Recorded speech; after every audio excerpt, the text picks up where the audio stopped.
Buka Alkitab kita sama-sama, kita melanjutkan pembahasan kita 33 dasar pengajaran penting dalam kitab Wahyu. Selalu saya jelaskan, makin kita menggali kitab Wahyu dengan tepat dan benar, makin kita tidak tertarik dengan polemik kira-kira kapan Yesus akan datang. Karena makin kita mempelajari kitab Wahyu, makin kita menyadari bahwa tujuan penjelasan dalam kitab Wahyu bukan supaya kita tahu kapan Yesus datang, tapi supaya kapanpun Yesus datang saya siap. Yang setuju sama saya katakan, saya sudah siap kapanpun Yesus datang. Amin. Great. Nah, hari ini kita masuk pembahasan ke-30, berarti tinggal 31, 32, 33, 3 minggu ke depan. Berarti sebelum Natal kita sudah pastikan 2025 ini atau 2026 ini, 2025 ini kita sudah selesaikan seluruh pembahasan tentang 33 dasar pengajaran penting kitab Wahyu. Dan tujuannya saya rindu sudah siap, saudara kuat, dan saudara punya semangat untuk terus menginjil bagi kerajaan Allah. Yang setuju katakan amin. Nah, hari ini kita masuk dalam pembahasan ke-30, yaitu nyanyian kemenangan. Kalau saudara tanya sama saya, pendeta, setelah kita bahas Wahyu, apalagi yang akan kita bahas?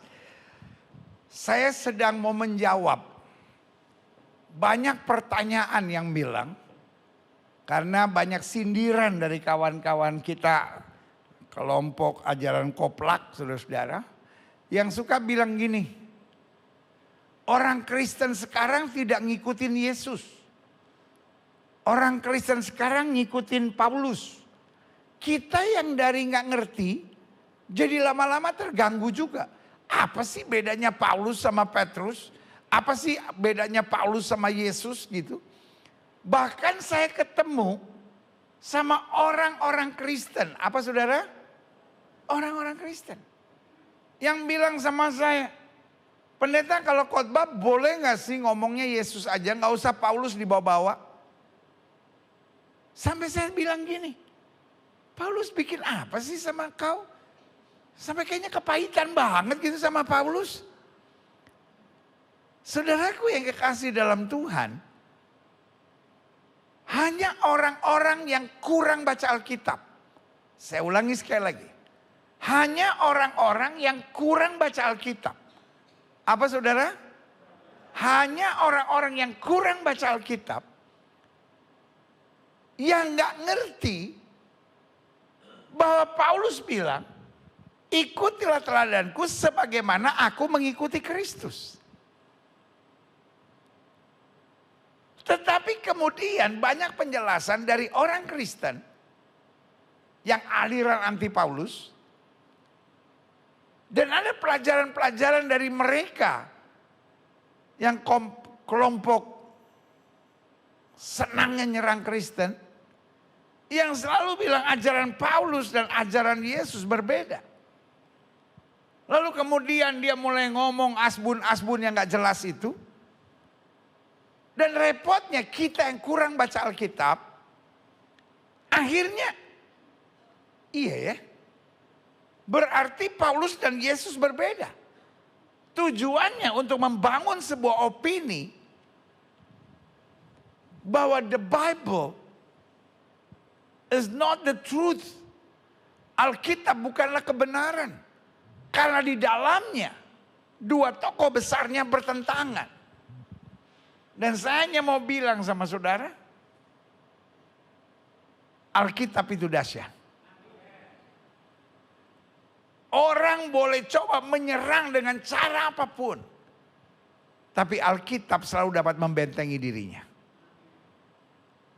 Karena firman Tuhan bilang langit dan bumi boleh lenyap. Tapi firman Allah tinggal tetap. Sebagai gembala saya mau pastikan.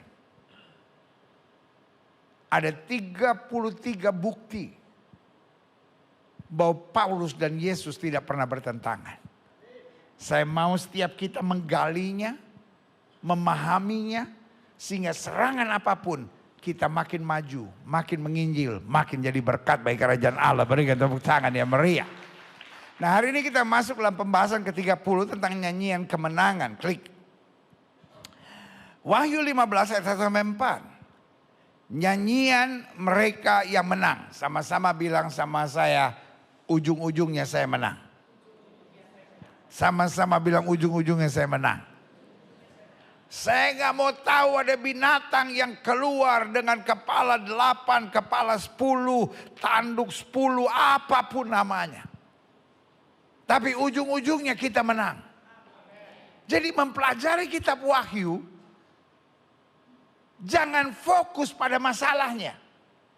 Mau ada antikris ke? Mau ada binatang yang keluar dari bumi ke? Mau ada masa aniaya ke? Mau ada masa kesusahan? Saya pasti menang.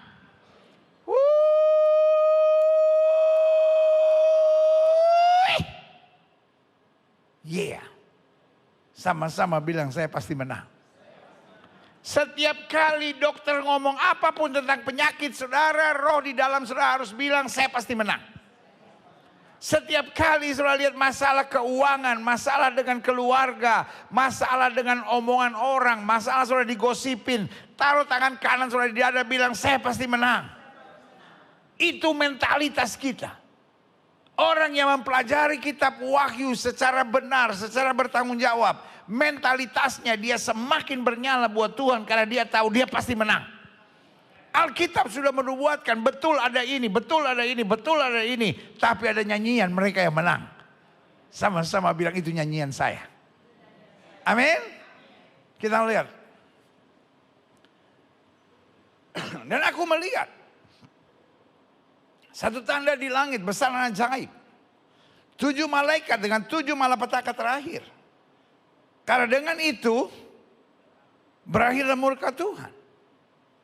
Memang akan ada masa di mana kita melewati 7 malapetaka terakhir. Ayat 2. Dan aku melihat sesuatu bagaikan lautan kaca bercampur api. Dan di tepi, haleluya, lautan kaca itu berdiri orang-orang yang telah mengalahkan binatang itu dan patungnya. Betul ada binatang itu. Binatang yang keluar dari dalam laut, binatang yang keluar dari dalam bumi. Betul ada antikris. Bilangan namanya jelas 666 antikris itu. Tetapi apa yang terjadi? Siapa yang menang itu? Pada mereka. Haleluya. Sama-sama bilang ada kecapi Allah. What is the meaning? Apa maknanya dari kecapi Allah ini? Artinya mereka bukan menghafal lagu. Mereka bukan menghafal nyanyian. Tapi deep down in their heart, dari dalam hati mereka apapun yang terjadi mereka memuji Tuhan. Sama-sama bilang di dalam diri saya ada kecapi Allah. Jangan sampai di dalam dirimu ada trauma. Jangan sampai dalam dirimu ada kepahitan. Jangan sampai dalam dirimu ada kekhawatiran. Jangan sampai dalam dirimu ada dendam. Di dalam diri kita harus ada kecapi Allah. Sama-sama bilang di dalam diri saya harus ada kecapi Allah.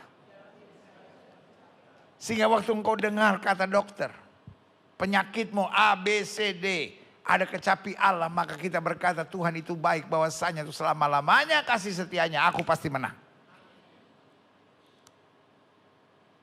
Saya mau saudara lihat reaksi apapun dalam kehidupan ini. Jangan cepat panik. Ingat di dalam diri saya ada kecapi Allah. Mau ada antikris kek, mau ada masa penghukuman kek, mau ada masa aniaya kek, tapi dalam diri saya ada pujian dan penyembahan. Amin. Kita lihat selanjutnya, klik. Dan mereka, siapa mereka itu? Yang punya kecapi Allah, menyanyikan nyanyian Musa, menyanyikan nyanyian hamba Allah, dan menyanyikan nyanyian anak domba. Dan apa bunyinya? Besar dan ajaib segala pekerjaanmu ya Tuhan Allah Maha Kuasa. Adil dan benar segala jalanmu ya Raja segala bangsa. Pertanyaan saya, Mereka lewati masa yang sukar enggak? Tetapi besar dan ajaib segala pekerjaanmu ya Tuhan. Adil dan benar segala jalanmu ya Raja segala bangsa.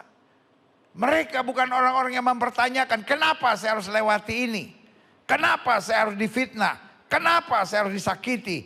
Orang yang memahami Alkitab dengan benar akan berkata, benar segala jalanmu ya Tuhan. Yang setuju sama saya bilang jalan Tuhan selalu benar. Sama-sama bilang jalan Tuhan selalu benar. Bilang sama sebelah saudara, jalan kita itu yang ngaco. Jangan paksakan yang saya mau. Tapi taat dan setia pada apa yang Tuhan mau. Ayat yang keempat. Siapakah yang tidak takut ya Tuhan? Dan yang tidak memuliakan namamu.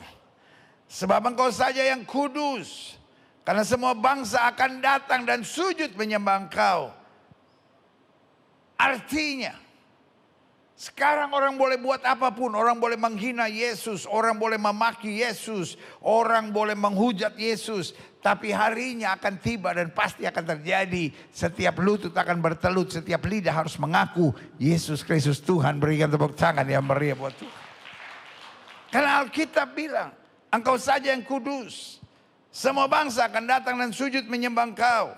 Sebab telah nyata kebenaran segala penghakimanmu. Klik. Saya simpulkan begini. Tidak dapat dipungkiri. Setiap orang di muka bumi harus menghadapi yang Alkitab bilang. 1. 7 malapetaka. Itu kita sudah bahas. 2. Murka Allah. Dan kalau Tuhan murka, maka itu akan menimpa bumi.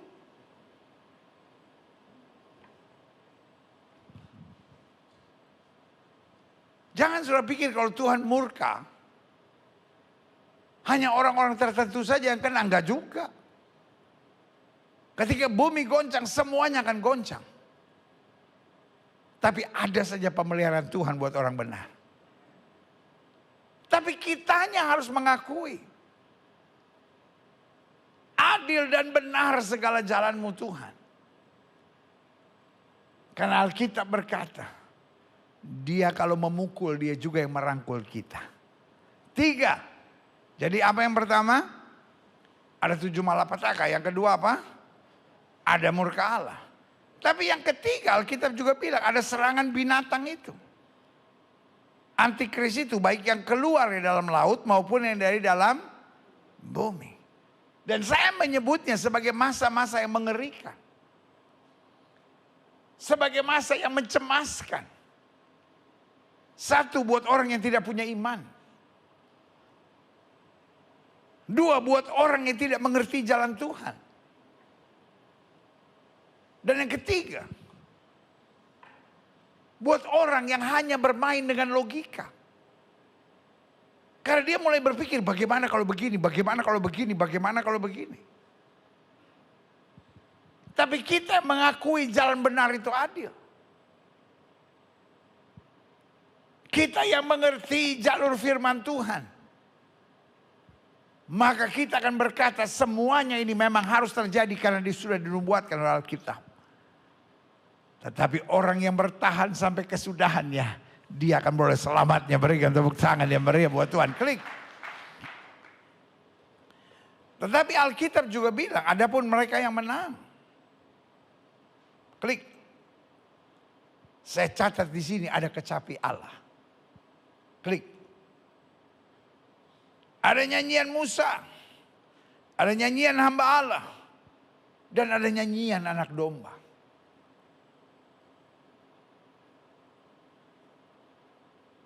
Tidakkah kita ingat apa itu nyanyian Musa? Musa bicara tentang hukum.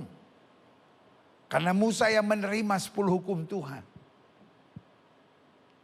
Jadi artinya, kita mau jalani apapun ketetapan Tuhan, kita lakukan dengan sukacita. Kita bukan lakukan aturan Tuhan dengan ketakutan. Oh nanti kalau Tuhan marah bagaimana? Karena kita ingat semua aturan Tuhan itu terjadi karena Dia Tuhan yang baik. Ingat waktu Tuhan memberi 10 hukum kepada Musa. Dia mulai dengan kalimat apa? Aku Tuhan yang menuntun engkau keluar dari Mesir.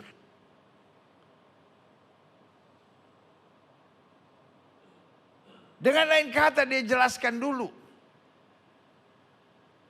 Sebelum aku memberi aturan, aku bertindak terlebih dahulu. Amin. Dia mengeluarkan bangsa Israel dari Mesir.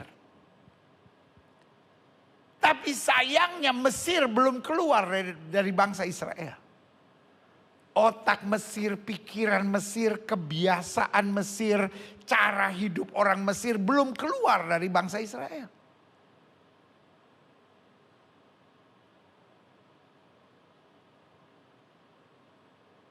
Sehingga setiap kali ada masalah, setiap kali ada persoalan, bangsa Israel selalu bilang apa? Lebih baik kami kembali ke Mesir, lebih baik kami kembali ke Mesir, lebih baik kami kembali ke Mesir. Karena otak Mesir, cara kerja Mesir, kebiasaan Mesir, kenikmatan Mesir masih menguasai mereka. Sangat mudah buat Tuhan untuk membawa bangsa Israel keluar dari Mesir. Yang setuju katakan ya. Yeah. Betul saudara? 1 tulah. Firaun mengeraskan hati. 2 tulah. Masih mengeraskan hati. 3 tulah. Masih mengeraskan hati. Tuhan gak stres. Lalu bilang aduh gimana ya. Kepala batu banget nih. Aduh. Dia kasih tulah keempat. Masih mengeraskan hati. Tuhan gak tanya. Tulah apa lagi? Udah 4 tulah. Masih juga mengeraskan hati. Enggak. Tulah ke-5. Tulah ke-6. Tulah ke-7. Masih mengeraskan hati. Lanjut. Tulah ke-8. Tulah ke-9, masih mengeraskan hati. Tulah ke-10. Tuhan gak mikir 2 hari 2 malam. Tuhan gak mikir seminggu setengah. Tuhan gak mikir sebulan. No. Very easy for God. Sangat mudah buat Tuhan. Yang setuju sama saya katakan sangat mudah buat Tuhan. Dengan 10 tulah. Firaun gak bisa buat apa-apa. Firaun panggil Musa. Bilang oke. Karena berita Musa cuma satu. Let my people go. Tuhan panggil Musa dan Tuhan bilang you know what? Go. And you will going out from my land. Not empty handed. Bukan dengan tangan hampa. Emas, permata, perak diberikan.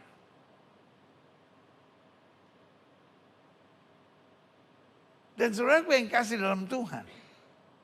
Untuk bangsa Israel keluar dari Mesir hanya membutuhkan 10 tulah. Tapi untuk membuat Mesir keluar dari bangsa Israel. Membutuhkan 40 tahun. Kadangkala kita udah bertobat. Tapi gaya ngambek kita masih gaya ngambek duniawi. Kita kadangkala udah bertobat tapi gaya kita cari duit. Masih gaya duniawi banget. Kita memang udah bertobat.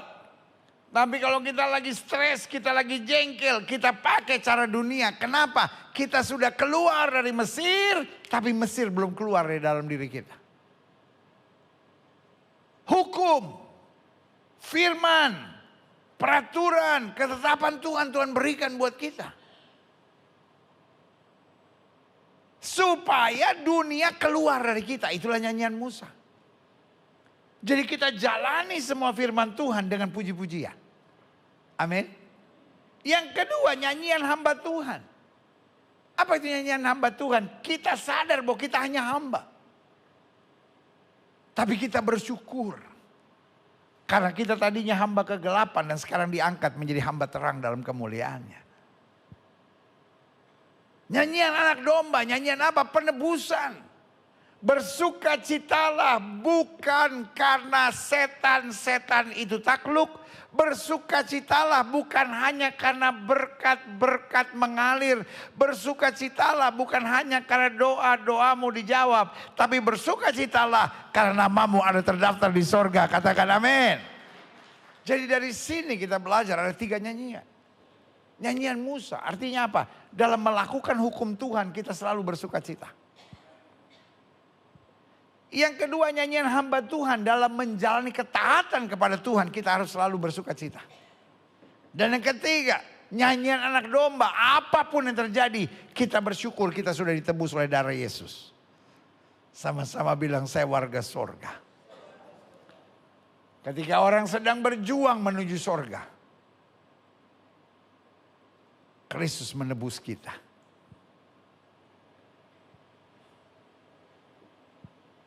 Saudara suka ikut-ikut konser enggak? Atau saudara pernah ke Taman Safari enggak? Orang sekarang pinter saudara-saudara. Dimanapun ada antrian, dia jual fast track. Betul nggak saudara? Di mana ada antrian aja, nanti dia jual tiket fast track. Gak pernah ngantri ya?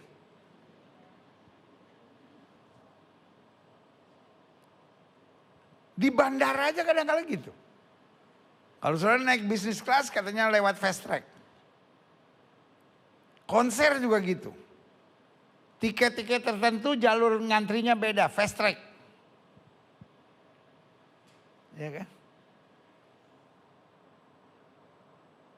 Agama, antriannya panjang, ada timbangan. Berat sebelah kanan, berat perbuatan baik, masuk. Berat sebelah kiri, berat perbuatan jahat, neraka. Lu berat kiri, berat kanan bos.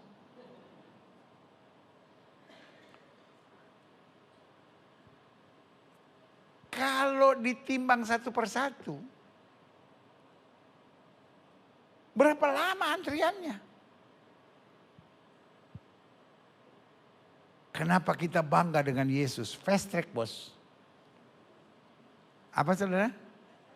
Ini kayaknya muka-muka ngantri deh. Makanya selalu saya bilang jangan tukar Kristus dengan apapun. Kita fast track. Amin. Dan fast tracknya gak pakai timbangan. Fast tracknya lewat darah Yesus. Kita semua dapat masuk dalam kemuliaan. Ya katakan amin. Nah itu yang saya sebut nyanyian anak domba. Klik. Aha. Jadi kesimpulan saya. Pujian dan penyembahan tidak dapat dipisahkan dari kemenangan kita. Kapan kita tahu bahwa kita adalah pemenang? Yang pertama, waktu apapun yang terjadi kita memandang Tuhan. Yang kedua, waktu apapun yang terjadi kita selalu semangat. Dan yang ketiga, waktu apapun yang terjadi kita bersyukur. Saya punya Yesus yang sudah menyelesaikan segalanya buat saya. Sama-sama bilang di dalam diri saya ada kecapi Allah. Karena itu kesimpulan saya, pujian dan penyembahan tidak dapat dipisahkan dari kemenangan kita. Sementara kita di muka bumi kita sudah tahu kita umat pemenang atau tidak. Kalau hidup kita santai, hidup kita penuh syukur. Hidup kita penuh iman, hidup kita selalu memandang Yesus. Itulah ciri-ciri pemenang. Tapi kalau apa-apa kita sakit hati, apa-apa kita dendam, apa-apa kita kepahitan, apa-apa kita khawatir. Saya khawatir. Kita hanya punya agama Kristen. Tapi kita belum memiliki kecapi Allah. Di masa pembahasan akhir. Dari kitab Wahyu. Saya mau setiap kita punya kesimpulan. Saya harus ada kecapi Allah di dalam diri saya. Karena orang yang punya kecapi Allah dalam hidupnya. Dia selalu siap menyenangkan hati Tuhan. Dia selalu siap menjadi berkat. Dia selalu siap meluaskan kerajaan Allah. Tapi dia juga selalu yakin bahwa tidak pernah dia dikecewakan dan dipermalukan oleh Tuhan. Haleluya. Karena jalan Tuhan selalu adil dan benar. Haleluya. Pujian dan penyembahan tidak dapat dipisahkan dari kemenangan kita. Karena kita menang lewat apa saudara? Pujian dan penyembahan kita. Iya dong. Waktu kita menghadapi tantangan apapun. Makin kita putar otak, makin gak jelas. Saudara. Tapi kita menghadapi apapun, kita bersyukur pada Tuhan sebab Dia baik. Bahwasanya itu selama-lamanya kasih setianya. Sama bilang, kalau saya tetap memuji Tuhan, dalam segala hal, saya pasti menang. Tapi bukti bahwa kita menang, cara dilihatnya lewat apa? Kita nggak akan pernah tertekan, kita nggak akan pernah stres. Karena kita akan selalu memuji dan menyembah Tuhan. Klik. Kisah Rasul pasal 15 ayat 16. Ini konfirmasinya. Tuhan bilang apa? Kemudian aku akan kembali dan membangunkan kembali apa? Pondok Daud yang telah roboh. Dan reruntuhan yang akan kubangun kembali dan akan kuteguhkan. Berarti di akhir zaman. Tuhan sedang memulihkan apa saudara? Pondok Daud. Apa itu Pondok Daud? Bangsa Israel punya kebanggaan. Namanya tabut perjanjian. Tabut perjanjian tempatnya di ruang maha suci. Di bait Allah. Tapi pada zaman Daud merampas kembali tabut perjanjian yang diambil oleh orang Filistin. Dan karena belum ada bait Allah untuk menempatkan. Dan belum ada tabernakel. Daud membangun pondok. Yang dia sebut Pondok Daud. 24 jam dalam sehari. 7 hari dalam seminggu. Ada orang-orang khusus. Yang gak ada kerjaan lain kecuali memuji dan menyembah Tuhan. Dan ini yang sedang Tuhan bangun di akhir zaman. Orang yang di tengah masalah, di tengah persoalan, selalu akan memuji-muji Tuhan sebab Dia baik dan bahwasannya selama-lamanya kasih setianya. Beri tepuk tangan yang meriah. Klik. Nah sekarang saya simpulkan. Ada 7 kata Ibrani makna menyembah atau memuji Tuhan. 1. Yada. Sama-sama bilang sama saya yada. Yada itu artinya mengangkat tangan. Mengekspresikan seluruh tubuh. Untuk memperoleh belas kasihan Tuhan. Gini. Yang juga sama disebut yada. Seorang anak kecil. Yang bilang sama papanya, Pak, gendong. Karena dia merasa gak aman. Karena dia merasa gak nyaman. Dia angkat tangannya. Dia bilang sama mamanya, Ma gendong. Bukan sekedar karena dia manja. Tapi karena dia merasa terancam. Itu dalam bahasa Ibraninya yada. Sekarang pertanyaan saya. Kalau anak saudara di tengah ancaman. Hal sederhana misalnya. Anak saudara yang umur 2 tahun sedang demam. Lalu suruh antar ke dokter. Dan dia udah tahu ini rumah sakitnya. Dia udah tahu ini dokternya. Dan dia udah tahu sebentar lagi dia akan disuntik. Bisa gak anak saudara cuma gini? Enggak. Pasti diangkat tangan. Betul? Dia ingin saudara peluk dia. Anak itu tahu. Dia tetap akan disuntik. Tetapi ketika papa memeluknya. Dia rasa aman dan nyaman. Amin saudara. Itulah yada. Yada artinya saya angkat tangan. Bukan sekadar karena lagunya enak. Bukan karena penyembahannya asik. Tapi karena saya perlu Tuhan dalam hidup saya. Dan saya mau kasih tahu. When you hug me. Waktu engkau peluk saya. Aku aman. Karena engkau akan menyelesaikan segalanya bagi aku. Katakan amin. Klik. Mazmur 42 ayat 5 sampai 6. Inilah yang hendak ku ingat. Sementara jiwaku gundah gulana. Bagaimana aku tetap harus berjalan maju dalam kepadatan manusia, ada tanggung jawab. Tapi aku akan mendahului mereka melangkah ke rumah Allah. Dengan suara sorak-sorai dan nyanyian syukur. Dalam keramaian orang-orang yang mengadakan perayaan. Dia ngomong sama dirinya sendiri. Mengapa kau tertekan hai jiwaku dan gelisah dalam diriku? Berharaplah kepada Allah sebab aku akan yadah. Aku akan bersyukur, aku akan angkat tangan, aku akan bilang Tuhan, aku gak bisa tanpa Tuhan. Lagi kepadanya penolongku dan Allahku. Ngerti saudara? Apa itu yadah? Saya angkat tangan. Karena saya tahu saya gak bisa.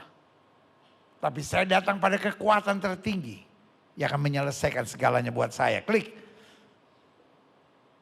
Berarti ada kesimpulannya.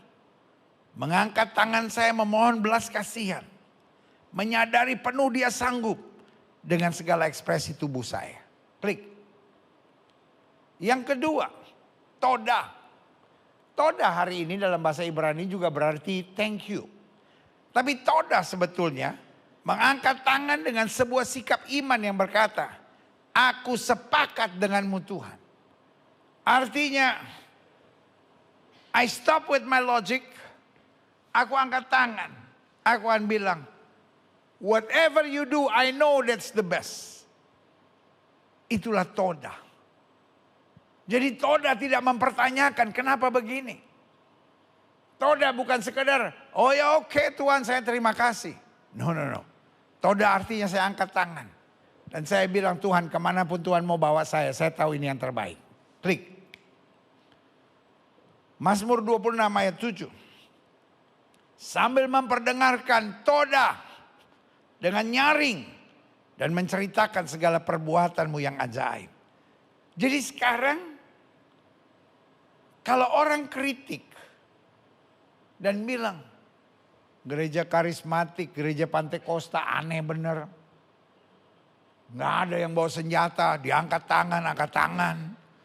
Kenapa itu? Sebagian bilang, oh itu orang stres. Diangkat tangan karena udah nyerah gitu, Tuhan saya udah gak sanggup. No. Karena kita ngerti firman Tuhan. Yang pertama karena kita tahu, saya butuh kekuatan dari dia. Dan yang kedua karena saya menyetujui apa saja yang dia berikan itu yang terbaik. Amin. Klik. Jadi toda bukan sekedar terima kasih. Walaupun hari ini, kalau saudara pergi ke Israel, saudara akan dengar kata toda rabah. Artinya, terima kasih banyak. Toda adalah sebuah kesepakatan dengan Tuhan dalam arti. Meskipun apa yang aku minta dan doakan belum terjadi. Tapi aku tetap percaya kepadamu. Dalam hal itu, aku akan selalu menjadi milikmu dan aku akan selalu taat kepadamu. 3. Toda itu berkata, ya Tuhan, aku sepakat denganmu. Terjadilah kehendakmu, diisi dengan nyanyian akan firman Tuhan. Klik yang ketiga. Yang ketiga artinya barak. Barak ini juga berarti bersujud. Klik. Masuklah. Maksudnya masuk dalam pelatarannya, masuk dalam hadiratnya. Marilah kita sujud. Marilah kita barak. Menyembah. Barak di hadapan Tuhan yang menjadikan kita berlutut. Di hadapan Tuhan yang menjadikan kita. Klik. Nah, barak juga berarti saya ini hanya hamba. Makanya dalam Wahyu dikatakan, adil dan benarlah segala jalan. Sikap barak adalah sikap yang mengakui Tuhan lebih tahu. Bilang sama sebelah saudara, jangan sok tahu. Siapa yang setuju sama saya, Tuhan lebih tahu. Kau lebih tahu yang terbaik bagiku. Amin. itu sikapnya Barak. Tuhan ampuni saya kalau saya ngotot. Ampuni saya kalau saya sok tahu. Sekarang saya tahu. Pokoknya Tuhan lebih tahu yang terbaik bagi aku. Amin. Klik. Jadi yang keempat. Tehillah. Tehillah artinya menyanyi untuk Tuhan. Coba lihat ayatnya. Padahal engkaulah yang kudus. Yang bersemayam di atas apa? Puji-pujian. Mazmur. Dari orang Israel. Semua pernyataan yang dari dalam hati yang keluar kepadamu. Klik. Saya catat. Tehillah biasa disebut juga dengan bermazmur. Atau berbahasa roh, berbahasa lidah. Juga termasuk tehillah. Allah bertata di atas tehillah umatnya. Saya nggak tahu ada gerakan apa hari-hari ini dari hamba-hamba Tuhan tertentu yang senang banget komentarin gereja orang dan cara beribadah gereja orang. Dan kadang-kala secara penafsiran Alkitab mereka juga nggak jelas. Ada orang-orang yang bilang gini. Orang-orang sekarang gereja pakai berbahasa roh, apa sih maksudnya? Gak benar itu. Gereja-gereja yang berbahasa roh itu gereja-gereja yang sesat, gereja-gereja yang gak ngerti firman. Pertanyaan saya, emangnya kita orang gila semua apa berbahasa roh? Simple aja saudara-saudara. Kalau saudara pelajari dalam Alkitab, ada bahasa roh dalam Kisah Rasul pasal 2. Kisah Rasul pasal 2, murid-murid berbicara dalam bahasa yang mereka tidak ngerti. Tapi 3.000 orang, mereka 120, 3.000 orang yang di depan mereka ngerti apa yang mereka ngomong. Kami orang Pamfilia, kami orang Arab, kami orang Kreta, kami ngerti bahwa mereka berseri tentang perbuatan-perbuatan Allah yang besar. Tetapi waktu Alkitab bicara tentang karunia, Paulus bilang begini, kalau kamu berbicara dalam bahasa roh, harus ada yang menerjemahkan. Jadi kalau pertama, ini yang saya sebut pernyataan roh. Sama-sama bilang sama saya pernyataan roh. Pernyataan roh itu, yang ngomong gak ngerti, tapi yang dengar mengerti. Yang kedua, jadi kalau yang pertama bahasa roh yang saya sebut pernyataan roh. Yang kedua, bahasa roh yang saya sebut pesan Tuhan. Jadi orang yang mendapat karunia, dia sedang menyampaikan. Dan pengalaman saya pesannya ada 2. Ada pesan untuk umat, untuk gereja itu. Atau yang kedua, pesan untuk orang tertentu. Itu harus diterjemahkan. Karena kalau orang cuma ngomong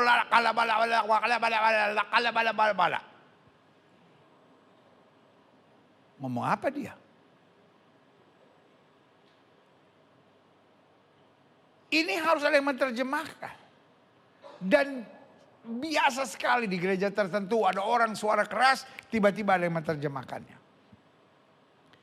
Itu namanya bahasa roh sebagai yang pertama tadi apa? Pernyataan roh. Yang kedua sebagai apa? Pesan Tuhan. Dan yang ketiga bahasa roh sebagai bahasa doa. Dan untuk itu Paulus jelas bilang. Kalau kita berbahasa roh, tidak ada satu orang pun yang mengerti. Hanya Bapa di sorga yang mengerti. Paulus bilang enggak? Jangan ada yang berdoa kalau tidak menerjemahkan yang enggak. Paulus bilang, aku berdoa dengan bahasa roh lebih dari kamu semua. Jadi tetap ada 3 bahasa roh. Ada bahasa roh pernyataan roh. Ada bahasa roh sebagai bahasa pesan Tuhan. Dan yang ketiga ada bahasa roh sebagai bahasa doa. Ketika dalam bahasa doa, nggak perlu ada yang menerjemahkan. Karena Alkitab bilang Tuhan bertahta di atas pujian. Roh yang berdoa buat kita. Dengan keluhan-keluhan yang tak terucapkan. Saya harap jemaat Gereja Bethel Indonesia Glow Fellowship Center kita ngerti. Kita gereja aliran Pantekosta, kita gereja aliran karismatik, and we are proud of that. Orang mau nyerang, orang mau maki, orang mau menghina, biarin. Biasanya cuma karena ketidakmengertian dan ketidakjelasan mereka, saudara-saudara. Ingat, kita juga punya banyak sekolah-sekolah teologi yang mengajarkan kepada kita doktrin yang benar. Cuman kita tidak pernah diajarkan untuk nyerang-nyerang orang. Kita diajarkan untuk fokus pada Tuhan dan segala kebaikannya. Dan untuk itu, Tehillah masuk di sini. Bermazmur dan berbahasa roh. Dan Tuhan bertakhta di atas Tehillah umatnya. Klik. Kita masuk yang kelima. Yang kelima zamar. Zamar artinya lebih mudah. Ini memuji dan menyembah Tuhan sambil memainkan musik untuk Tuhan. Klik. Mazmur 150 ayat 3-4 contohnya. Pujilah dia, zamar dengan tiupan sangkakala, zamar dengan gambus dan kecapi, zamar dengan rebana dan tari-tarian, zamar dengan permainan kecapi dan seruling. Jadi waktu kadangkala kita dapat karunia memainkan musik. Lalu kita naikkan musik di hadapan Tuhan. Itu berkenan kepada Tuhan dan itu adalah kekuatan kita. Amin. Bagaimana dengan saya yang tidak bisa main musik? Dengar putar puji-pujian. Lalu kita ikut menyembah. Kan zaman sekarang udah modern kan. Sudah putar di mobil. Sudah putar di rumah. Saudara sedang zaman.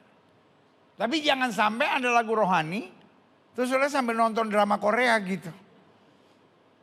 Itu namanya iseng saudara-saudara, bukan zamar. Ya kan. Lanjut. Yang keenam, halal. Wah ini tanpa babi ini pendeta kalau halalnya.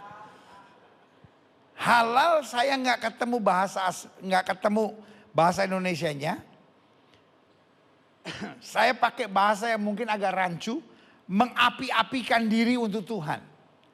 Jadi artinya gini, membakar semangat. Karena salah satu yang setan buat adalah membunuh semangat. Salah satu yang setan buat apa saudara?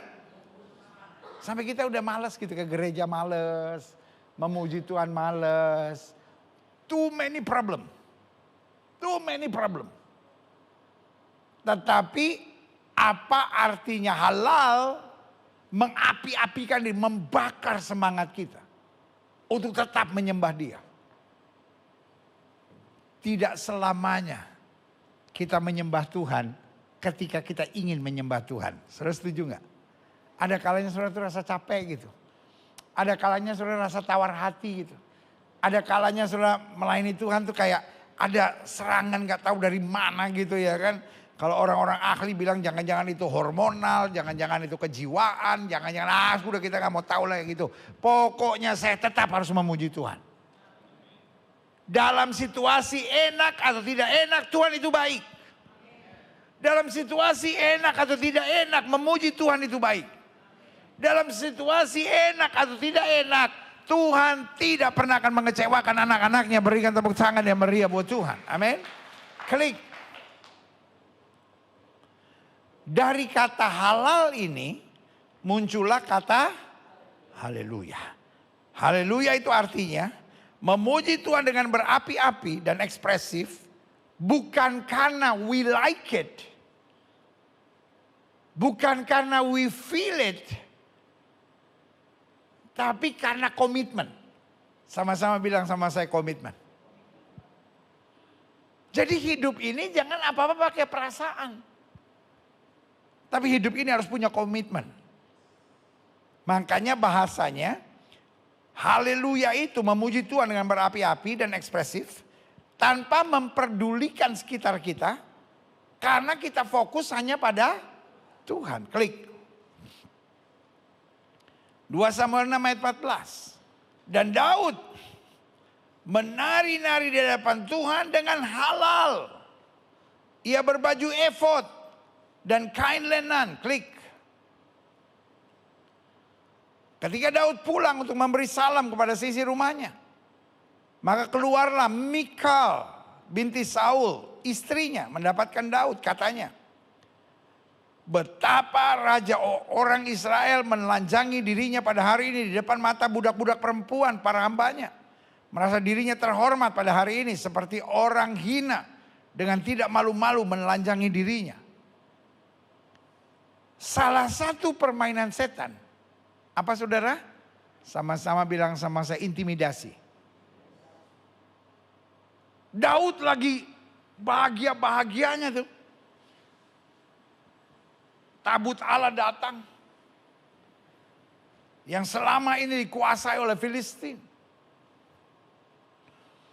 Daud menari-nari. Dia gak peduli orang mau ngomong apa. Tiba-tiba bininya dipakai oleh setan. Bikin dia down. Diintimidasi. Kamu ini menelanjangi diri. Saya cuma mau bilang ya. Saudara tuh kalau ada apa-apa, boleh diskusi. Tapi jangan mau dipakai setan. Untuk siapapun, untuk istri saudara, untuk suami saudara, untuk anak saudara, untuk pelayan Tuhan, untuk siapapun yang matiin gitu. Hanya karena saudara merasa gak nyaman, bukan berarti orang salah. Sama-sama bilang sama saya, hanya karena saya gak nyaman, bukan berarti orang itu salah. Setuju gak saudara? Mikal merasa gak seharusnya Raja Israel menari-nari. Dia boleh tanya. Baru diskusi secara sehat. Ada banyak orang tidak mau diskusi. Pokoknya kalau saya gak nyaman, saya harus pojokin orang, hina orang, jatuhkan orang, rendahkan orang. Saya mau bilang, orang seperti itu adalah orang yang paling disayang oleh setan. Daud ini kalau gak ngerti firman, gak ngerti konsep halal, stres dia saudara-saudara. Itu juga yang dikerjakan oleh siapa saudara? Istrinya Ayub. Masihkah kau bertekun dengan Allah sedemikian? Kutuknya udah matilah hanya karena saya gak nyaman. Orang lain harus saya serang. Orang lain harus saya jatuhkan. Orang lain harus saya sikat habis-habisan. Yang setuju sama saya bilang saya gak boleh gitu. Tetapi berkata Daud kepada Mikal, di hadapan Tuhan yang telah memilih aku, dengan menyisihkan ayahmu dan segenap keluarganya untuk menunjuk aku menjadi raja atas umat Tuhan, yakni atas Israel di hadapan Tuhan, aku menari-nari. Aku memuji Tuhan, fokus sama Tuhan, gak peduli apapun. Pokoknya I will give my best. Sama-sama bilang untuk Tuhan saya harus berikan yang terbaik. Gak mau tahu apapun. Halal. Orang mau rendahkan saya tetap dengan sukacita dan sorak-sorai. Amin. Klik. Bahkan aku akan menghinakan diriku. Lebih daripada itu. Engkau akan memandang aku rendah. Tetapi bersama budak-budak perempuan yang kau katakan itu. Bersama-sama mereka lah aku mau dihormati. Tapi apa yang terjadi? Daudnya tenang. Tetapi ini nih. Saya bilang ya. Hati-hati. Kalau kita gak merasa nyaman lalu kita serang orang, kita sikat orang, kita jatuhkan orang. Mikal binti Saul tidak mendapat anak sampai hari matinya. Zaman sekarang sudah banyak teknologi, sudah banyak barang kimia, sudah banyak hal yang kalau orang tidak punya anak tidak bisa kita hakimi.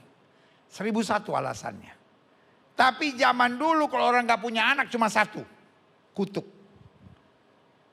Dengan lain kata, Karena mulut Mikal yang sembarangan menghina. Dia harus berhadapan dengan kutuk. Anak-anak Tuhan harus tulus, halal. Pokoknya untuk Tuhan kita mau berikan yang terbaik. Berikan tepuk tangan yang meriah buat Tuhan. Yang terakhir, saya undang pemain musik maju ke depan. Yang ketujuh yaitu syabah. Artinya mengeluarkan suara keras. Berteriak sebagai ekspresi sukacita. Karena alami kemenangan. Klik. Hai segala bangsa. Bertepuk tanganlah.